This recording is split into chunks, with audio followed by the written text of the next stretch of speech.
प्रिय सुशांत, तुम्हारे माध्यम से तुम जैसे अनेक युवाओं से कहना चाहता हूं अपने दिल की बात।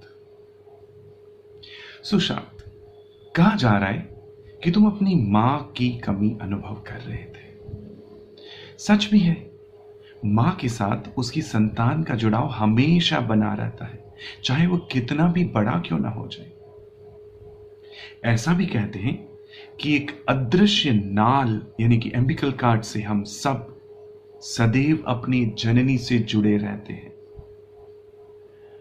फिर इस विपत्ति काल में तो मां और भी याद आती होगी ना तुम्हें।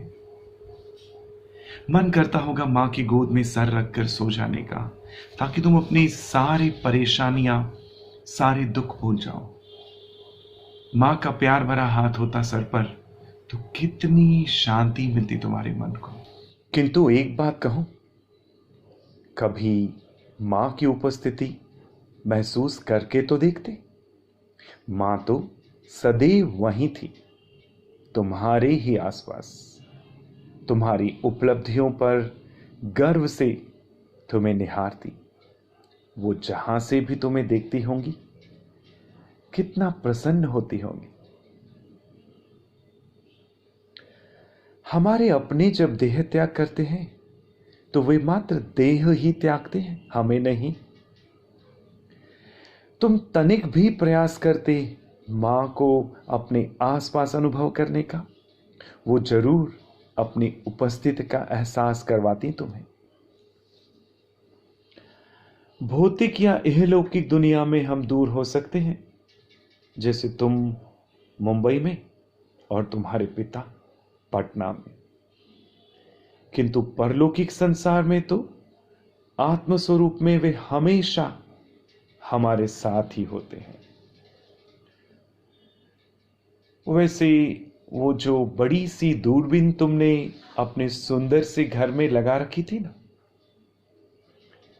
शायद उस दूरबीन से तुम सितारों में मां को ढूंढते होंगे। ऐसे ही हम खुशियों को जाने कहां कहां ढूंढते फिरते हैं, जबकि खुशी तो हमारे भीतर ही कहीं होती है। और ठीक ऐसे ही ईश्वर को भी हम बाहर ढूंढते हैं, बजाय भीतर झांकने के। और फिर तुम्हारे पिता में भी तो थोड़ी सी मां रही होंगी कहीं। हमारी माता में कहीं थोड़े से पिता, और पिता में कहीं थोड़ी सी मां भी होती है। कभी गौर किया होता तो मां वहां मिल जाती थी, फिर तुम अपने पिता को ऐसे छोड़कर भी न जाते। सुशांत, प्राय हम बेटों की अपने अपने पिताओं से कुछ अनबन सी, कुछ दूरी से रहती है। मनोवैज्ञानिकों के अनुसार ये एक शिशु में मां को लेकर एक तरह से प्रतिस्पर्धा पिता से होती है। वहीं समाज वैज्ञानिकों के अनुसार यह पीढ़ियों के अंतर यानी कि जनरेशन गैप की वजह से होता है। शायद पिता के साथ तुम ज्यादा खुले नहीं होंगे, ज्यादातर पुत्रों की तरह। कदाचित तुम अपना दर्द उनके साथ बांट नहीं पाए होंगे। यह भी हुआ हो कि इंजीनियरिंग छोड़ नृत्य व अभिनय के संसार में गए तो वे अप्रसन्न हुए होंगे, शायद तकरार हुई हो। मां के रहते तो फिर भी प्राय हम बेटे मां के माध्यम से अपनी बात पिता तक पहुंचाते हैं, किंतु तुम तो मां के ना रहते शायद अबोला महसूस करते होंगे अपने जनक से। यह रिश्ता ही विचित्र है पिता पुत्र का। मैं सही हूं इस जिद का, पिता की रोक टोक का, पुत्र का उनकी चिंता को अनावश्यक बताने का, और दुर्योग से वे ना रहें तो उनके निश्चल निस्वार्थ प्रेम का एहसास अनुभूति होती है। किंतु क्या यह सबके साथ होता है? शायद कमोबेश सबके साथ होता हो, किंतु कुछ लोगों में धीरे धीरे बदलाव होता है। कई बेटों का अपने अपने पिताओं से रिश्ता समय के साथ परिपक्व होता है, बेहतर होता जाता है। इनमें बहुत से बेटे परिपक्व होते होते पिता के साथ अपने रिश्तों में बदलाव स्वयं लेकर आते हैं। वे इसके लिए लगातार प्रयास करते रहते हैं। सुशांत, यदि ऐसा ही था तो तुम भी प्रयास करते अपने पिता से अपना रिश्ता, अपना जुड़ाव और भी अच्छा करने का। मां की गोद नहीं तो पिता का हाथ ही तुम्हारे सर पर होता, तब सारे तनाव, सारे दुख, सारी परेशानियां मानो दूर हो गई होती। यदि हम बेटे समय रहते अपने पिता से अपने रिश्तों को संवार लें तो कितना अच्छा हो, वरना कभी कभी बहुत देर हो जाती है। सुशांत, ऐसा भी कहा जा रहा है कि तुम अपने कामकाज को लेकर परेशान थे। विशेषकर कुछ प्रोजेक्ट रद्द हो गए और कुछ लॉकडाउन की बलि चढ़ गए होंगे शायद। सही है ना? हाथ आया काम चला जाए तो बुरा लगता है। चमक धमक की दुनिया तो ठीक, शेष संसार में भी कोई वैसे व्यस्त रहने वाला इंसान खाली बैठे तो त्रस्त हो जाता है। इस प्रकार घर में कैद होकर रह जाना भला किसे सुहाता है? फिर वो घर भले हमने अपने सपनों को संजोकर ही क्यों न बनाया हो। ऊपर से अकेले होने पर तो सपनों का घर भी मानो काटता होगा। तुम तो कर्मवीर थे, कर्म योद्धा थे। काम के बगैर तो क्या शेष रहा होगा तुम्हारे जीवन में? लेकिन इस बात के लिए भी कुछ कहना चाहता हूं सुशांत। तुमने तो कितने क्षेत्रों में अपनी योग्यता को अध्यक्ष फहराया था। कितने बार तुमने अपनी श्रेष्ठता का लोहा मनवाया था। क्या हुआ जो एक क्षेत्र में काम नहीं था? क्या हुआ जो कुछ प्रोजेक्ट रद्द हो गए? तुम तो अपने लिए एक नया क्षेत्र भी ढूंढ सकते थे। तुमने प्रतियोगी परीक्षाओं में अपना सिक्का जमाया। तुम दिल्ली कॉलेज ऑफ इंजीनियरिंग में पहुंच गए थे। फिर नृत्य विधा और अभिनय में कूद पड़े। विज्ञापनों में प्रसिद्ध हुए। टीवी सीरीज में सफलता पाई। फिल्मों में नाम किया। तो विश्वामित्र की ही भांति तुम अपने लिए एक और स्वर्ग रच लेते। इस संकट काल में पीड़ितों की सहायता के लिए रण क्षेत्र में कूद जाते। तुम पटना या फिर पैतृक गांव जाकर वहां के लोगों का हाथ बटाते। और फिर तुम्हें तो पुस्तकों की दुनिया भी पसंद थी। उस संसार में खो जाते। क्या ही अच्छा संग्रह था तुम्हारे पास पुस्तकों का। और फिर ऐसे समय में तुम अध्यात्म की शरण में चले जाते। तुम्हारे दुनिया के लोग पूर्व में भी अध्यात्म से जुड़ चुके हैं और कुछ तो वहीं के होकर रह गए। ओशो तो कहते भी थे, जो तुमने किया वो करने के बजाय संन्यास लेने के लिए। संसार ही छोड़ना था तो देह में रहकर भी तो छोड़ सकते थे। अगर ये नहीं तो फिर किसी सेवाभावी संस्थान को अपना संपूर्ण समर्पित कर देते। तुम्हारा छूट जाता, उन्हें मिल जाता। या फिर किसी संगठन से जुड़कर युवा उत्थान में जुड़ जाते। तुम्हारी एक आवाज, तुम्हारा एक स्वर युवाओं में विश्वास की अलग जगा देता। भारत को विश्व शक्ति बनाने में, नई क्रांति लाने में लग जाते सब। अच्छा सुशांत, कुछ तो ये भी कह रहे कि आर्थिक तंगी थी तुम्हें। धन की कमी तो किसी भी इंसान को व्यथित कर देगी। धन के बगैर तो आप दान पुण्य भी ना कर पाएंगे। शायद लोन की किस्त चुकाना भी मुश्किल हो रहा होगा। और फिर ये सब तो तुमने पैसा और प्रसिद्धि के लिए किया था शायद। अब वही पैसा ना हो तो सब कुछ व्यर्थ ही लगेगा ना। किंतु तुम्हारा तो अपना घर था ना, बड़ा ही सुंदर सा। कई सारी प्राचीन वस्तुएं भी सजी हुई थी। तुमने तो उसका वीडियो भी बनाया था ना तब। और फिर महंगी कारें और भी जाने क्या किया था। तब आर्थिक संकट में तो ये सभी चीजें काम आ सकती थी ना। फिर जब सब कुछ ठीक होता तो नहीं ले आते। जब तुमने सब कुछ अपनी मेहनत की कमाई से हासिल किया था तो तुम्हारे लिए उनको फिर से पाना कहां मुश्किल होता। तुम्हें बताऊं, मेरे पिता अक्सर कहते थे, पहले कमाओ फिर खर्च करो। बल्कि पहले के लोग तो कहते ही थे, जितनी लंबी चादर उतने पांव पसार। अब दिक्कत यह है कि आज की इस आभासी दुनिया की चादर भी मानो आभासी यानी वर्चुअल हो गई है।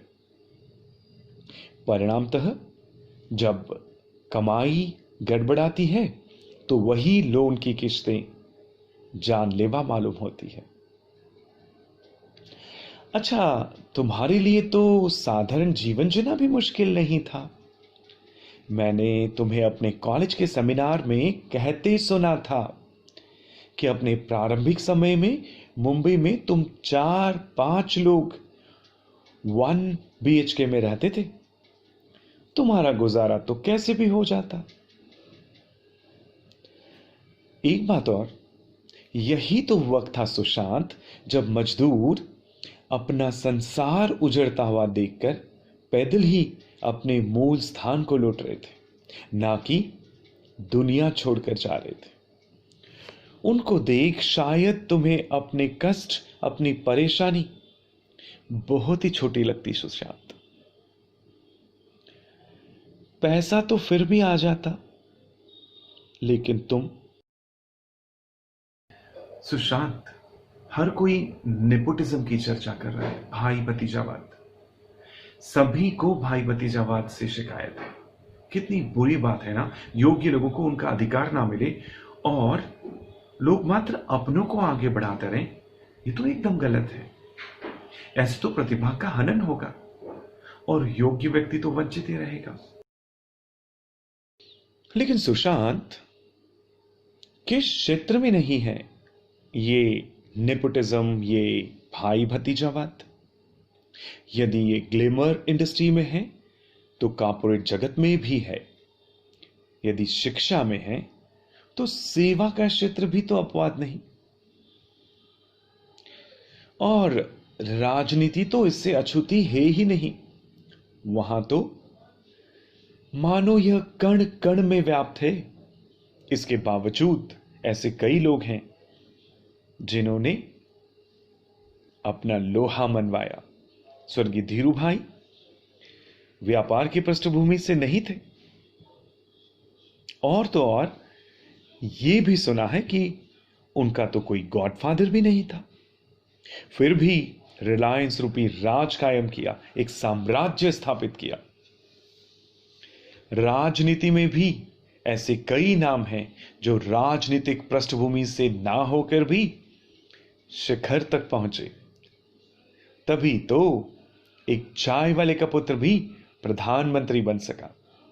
तुम्हारी दुनिया में, ग्लैमर जगत में भी नेपोटिज्म के बावजूद ऐसे लोग हैं जिन्होंने ना केवल अपना एक अलग स्थान बनाया, बल्कि वे आज कईयों के आदर्श हैं।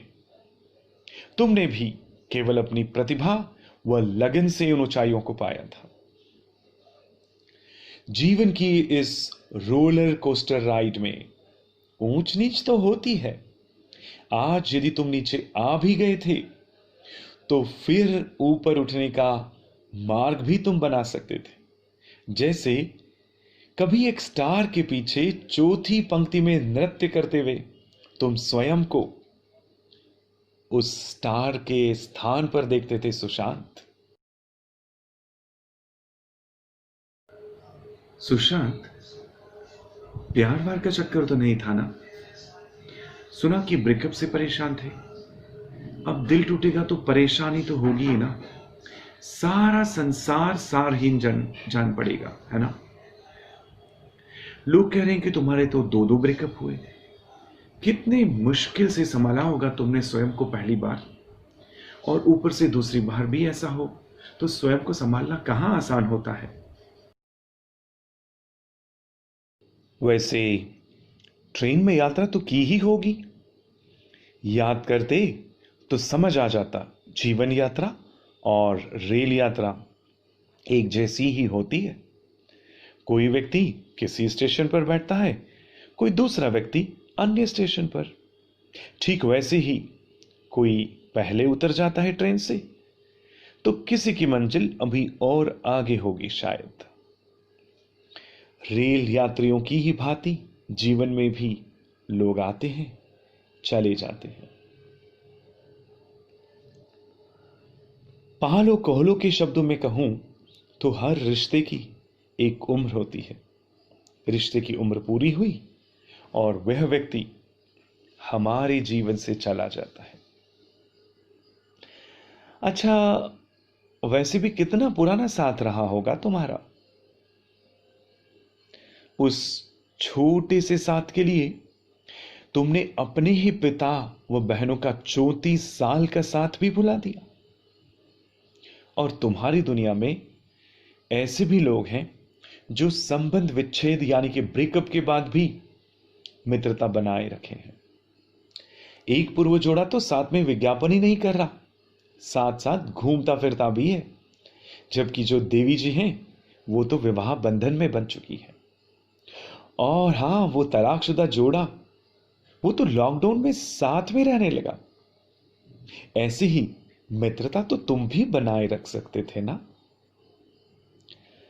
और जिन्हें तुम चाहते थे वो तुम्हें छोड़ गई तो क्या, तुम्हारे चाहने वाले लाखों में हैं जिनका हृदय आज छलनी हुआ होगा। और इन चाहने वालों में तुम्हारे पिता, तुम्हारी बहनें, मित्र और शिक्षक भी तो होंगे। सुशांत, जो बातें हमारे बस में नहीं होती उन्हें स्वीकारने की आवश्यकता होती है। स्वीकृति ही कुंजी है। Acceptance is the key. मेरे मेंटोर, मेरे मार्गदर्शक, प्रसिद्ध ट्रेनर श्री मितेश खत्री अक्सर कहते हैं, resistance causes persistence, acceptance causes disappearance. तो हमें एक्सेप्टेंस सीखना हो। तुम्हें जितनी भी चीजें या बातें परेशान कर रही थी ना, वो यदि तुम्हारे बस में थी, तुम्हारे नियंत्रण में थी, तो उन्हें बदल देते। और जो बस में नहीं थी उन्हें बस स्वीकार कर लेते। कुशल मंगल का यानी कि वेलबींग का यह एक प्रभावी मंत्र है। पहले तो अपने नियंत्रण के बाहर की यानी अनकंट्रोलेबल बातों को पहचानना और फिर उन्हें स्वीकारना। ये करते आए होंगे तभी तो यहां तक पहुंचे। सुशांत, इस खत को खत्म करना चाहूंगा एकार्ट टोले की बात से। बात उनकी है, अंदाज मेरा है। सुशांत, हमारे सबके पास एक ताकत होती है, एक शक्ति होती है, चयन शक्ति, अपने लिए सही विकल्प को चुनने की शक्ति। तो क्या चुनते, परिस्थिति या जीवन? परिस्थिति तो जीवन से छोटी भी हो सकती है। तो क्या परिस्थितिवश जीवन को छोटा कर लेंगे? परिस्थिति मात्र हमारे मन में होती है, किंतु जीवन तो वास्तविक है। जहां भी रहो सुशांत, प्रसन्न रहो। और हम सब भी प्रयास करेंगे इन बातों को अपने जीवन में उतारने का, आत्मसात करने का, ताकि तुमने जो किया वैसा कदम हम में से कोई भी ना उठाए। ओम शांति।